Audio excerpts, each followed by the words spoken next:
Hello, this is episode 19 of the Martial Podcast. I'm your host, Mark Jacobs. I'm a martial artist, martial arts journalist, former contributing editor to Black Belt Magazine, and I tell stories about martial arts.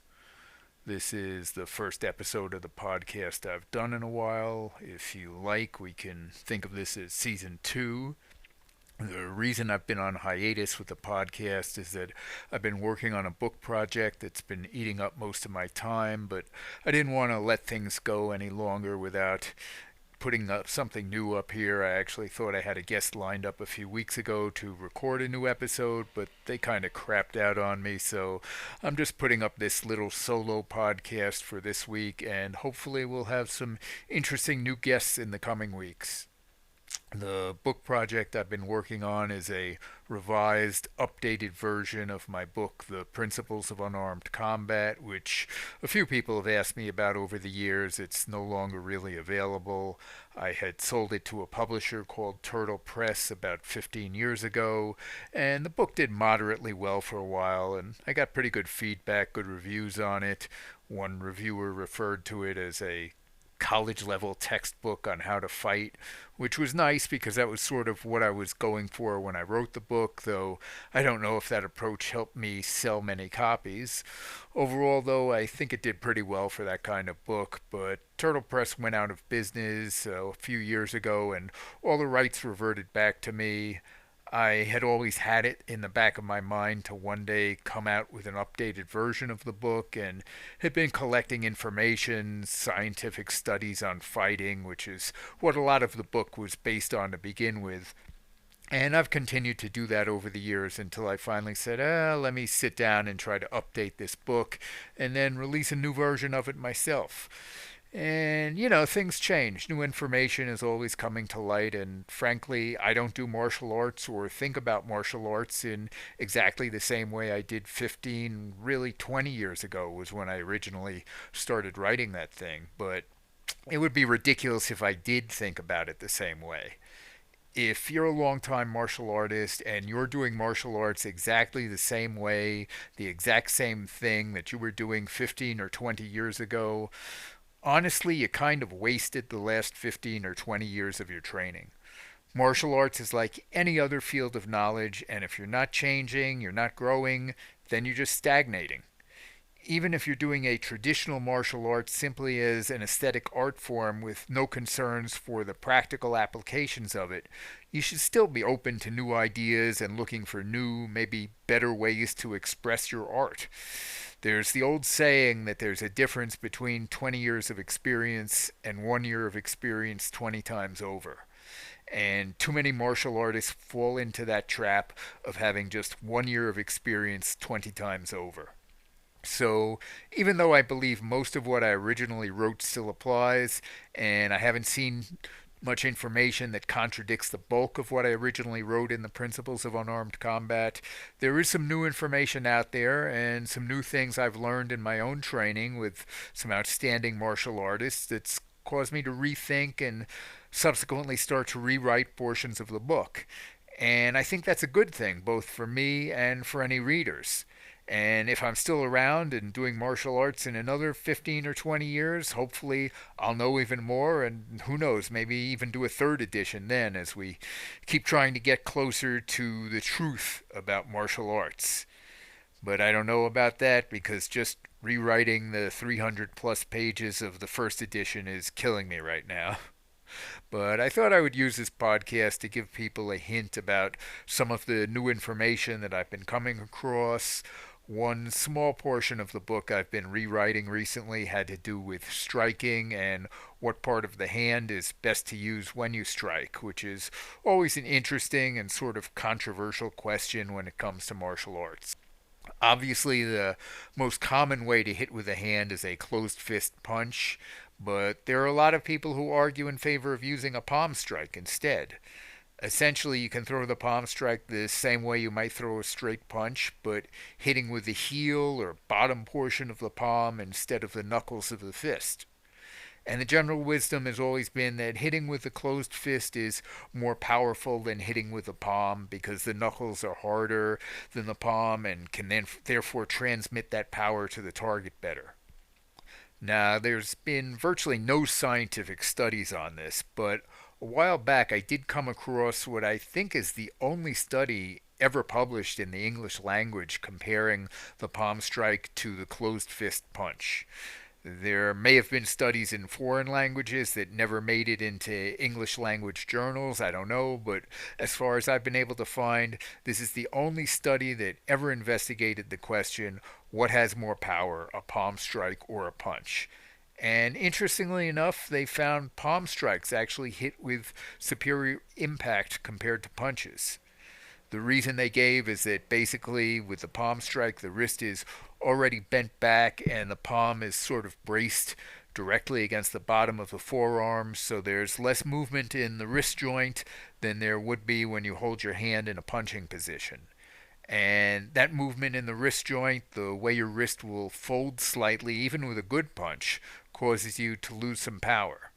Besides which, there's always going to be some give in a fist because the hand is a collection of small bones with little spaces in between them rather than one solid object, and that all gets compressed when you hit with a punch. Of course, the fleshy part of the palm gets compressed when you hit with a palm strike too, but overall, this one study found the palm hit with more force. But there were a few problems with this study. First of all, they only used 13 participants that they tested, and that is a very tiny number of test subjects. And since I first started going through these sort of studies 20 years back, maybe longer than that, I've learned more about sports science research, which is basically the category that all studies of fighting or martial arts fall under.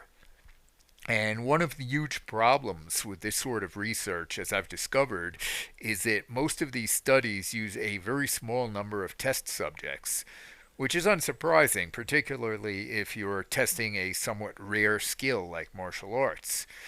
The thing is, for scientific research to be completely valid, you need hundreds or maybe thousands of test subjects to average things out, so one or two anomalies can't skew the data too badly.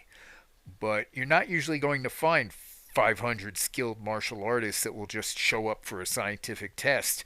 And most of these researchers have limited budgets, so they probably don't have the time or facilities to test 500 people anyway.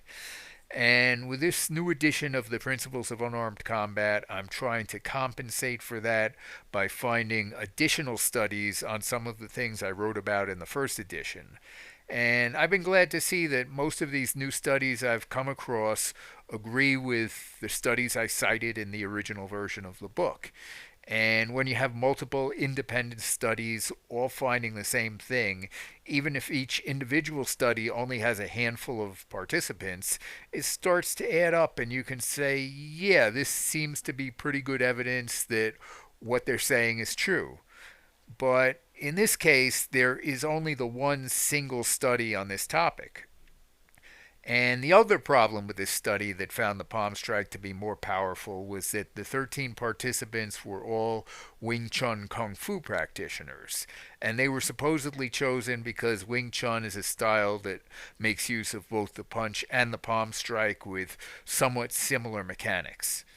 The problem here is that Wing Chun is not particularly known as a power punching style. And I'm not trying to criticize Wing Chun, that's just a fact, and I don't think even many Wing Chun experts would argue that in terms of pure power that the Wing Chun punch is as powerful as, say, a boxing punch. They would argue they compensate for that with the speed of their punches or by throwing multiple punches. But the fact is, Wing Chun tends to throw more snapping arm punches without much rotation of the body or a leg drive involved, which is how you generate maximum power in a punch. They'll sometimes step into a punch, which can add body weight to it, but in this study, apparently, all the people were punching from a stationary stance. And the Wing Chun punch is just generally, all things being equal, not going to be as powerful as a strike delivered by someone from a different martial art who punches with more body weight behind their blow. So the study might well have gotten very different results if they tested the punch of practitioners from some other styles that focus more on power punching. Maybe not. Maybe they would have still gotten the same result that showed the palm strike as being more powerful. But it does really call into question these results and make them not entirely valid, in my opinion. One other problem with using Wing Chun practitioners for this study is that Wing Chun people generally hit with the two smaller knuckles of the hand rather than the two larger knuckles the way most martial artists throw a punch. A few practitioners also incorporate the middle knuckle along with the two smaller knuckles, but I believe most Wing Chun people concentrate their punches on just the bottom two knuckles. And once again, I don't want to get into being critical of Wing Chun, but this is simply not the best way to throw a punch. Go ask any orthopedic surgeon about this, and they will tell you this is the main way people injure their hands punching, by hitting with the two smaller knuckles rather than the two larger knuckles of the hand. The smaller knuckles just can't withstand an impact as well as the larger knuckles. And Wing Chun people might be able to get away with this simply because their punches aren't as powerful as other styles, so there's less force impacting on their hand when they hit. But even those two larger knuckles of the hand can be injured. And I'll mention here that there is one other alternative to throwing a punch that I've come across in my research, and that's something espoused by Burmese boxers. Burmese boxing, or Lethwei as it's called, is referred to as a bare knuckle boxing style, and their theory is that you should hit with all four knuckles rather than focusing on a couple of them. And they try to do this by a training process where they allegedly create more of one flat striking surface with their fist, so none of the knuckles stand out very prominently. And I'm not going to bother getting into exactly how they claim this is done here. You can read the book when it comes out, and I'll have a slightly more detailed discussion of this process in there. But in any case, Lethwei fighters do actually wrap some bandages across their knuckles, so it's not really a true bare knuckle style. Focusing your punch on the two big knuckles is the main way most striking styles of martial arts and combat sports seem to do it. But like I said, when you punch something hard like a human head, the knuckles of the hand can be injured. And the most common reason you hear some people say they prefer the palm strike is for just this reason, that when you're throwing a bare fist punch, you run the risk of hurting your hand. And this is true anytime you hit to the skull rather than the face, or if you haven't done any conditioning for your knuckles, or if you're only used to hitting with your hands wrapped and in gloves. But then again, if you do have experience hitting with a bare fist, and if you have done some hand conditioning, and most of all, you are accurate enough with your strikes that you're staying away from the skull and just hitting to the face, you can mitigate a lot of those injuries. One of the changes that's come about since I wrote the original version of this book has been sort of a renaissance in the sport of bare knuckle boxing in the West. You see organizations like the Bare Knuckle Fighting Championships regularly hold bouts all over the United States and around the world these days. So we have a lot of evidence now for what happens when a trained fighter hits a person in the head with a bare fist. And they do wrap their wrists and other parts of the hand in modern bare knuckle boxing, but they do not put anything over the knuckles. Those are completely unprotected. So I went and found a recent study done on bare knuckle boxing injuries. And what this study found was that in 141 bouts they examined, 282 fighters, 8 of them suffered hand injuries. And that's not an insignificant number, but still, that's 274 out of 282 fighters whose knuckles were apparently fine after punching people with a bare fist.